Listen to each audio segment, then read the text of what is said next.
मुंबई एअरपोर्टवर Indigo air इंडियाच्या विमानाचे पंख एकमेकांना धडकले. सुदैवानं मोठी दुर्घटना टळली. डीजीसीएनं दोन्ही कंपन्यांकडून मागवला घटनेचा अहवाल. राष्ट्रवादीच्या विलिनीकरणाच्या चर्चांना पूर्णविराम देण्याचा प्रफुल्ल पटेलांचा प्रयत्न. चर्चा झाली असती तर अजितदादांनी कानावर घातलं असतं. पटेलांचं वक्तव्य. 14 बैठका झाल्याचा अनिल देशमुखांचा दावा. राष्ट्रवादीच्या राष्ट्रीय अध्यक्षपदाच्या शर्यतीतून प्रफुल्ल पटेलांची माघार.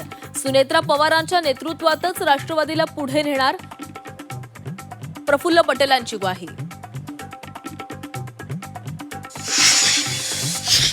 सुनेत्रा पवारांकडे पुणे आणि बीड जिल्ह्याचं पालकत्व राज्य सरकारकडून अधिकृतरित्या जाहीर.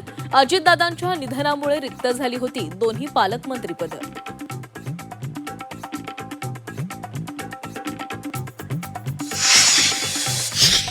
अजितदादांच्या विमान अपघाताबद्दल सर्वपक्षीय नेत्यांना शंका. केंद्रीय मंत्री नितीन गडकरींनी खासगी विमान प्रवास टाळावा. राष्ट्रवादी शरदचंद्र पवार पक्षाचे नेते अनिल देशमुखांचा सल्ला.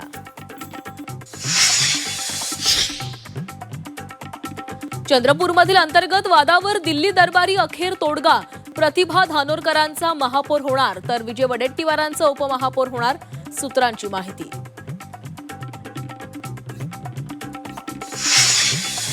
विधान परिषदेच्या विशेषाधिकार समितीची आज बैठक. उपमुख्यमंत्री शिंदेंविरोधातील गाण्याप्रकरणी कुणाल कामरा, सुषमा अंधारेंना बैठकीसाठी हजर राहण्याची नोटीस.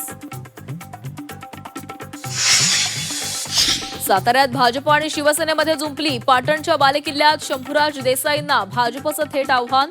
गणेश नाईक, जयकुमार गोरेंची सडकून टीका.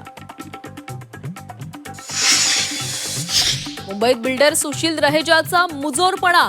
तुम घाटी लोक कभी सुधरेंगे नहीं म्हणत मराठी तरुणाला मारहाण करत जातीवाचक शिवीगाळ. रहेजा विरोधात गोवंडी पोलिसात अॅट्रॉसिटीचा गुन्हा दाखल. लोकसभेत विरोधकांचा तुफान गोंधळ.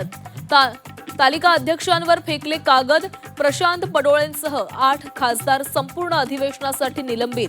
कारवाईनंतर राहुल गांधी, प्रियंका गांधींचं संसदेबाहेर आंदोलन.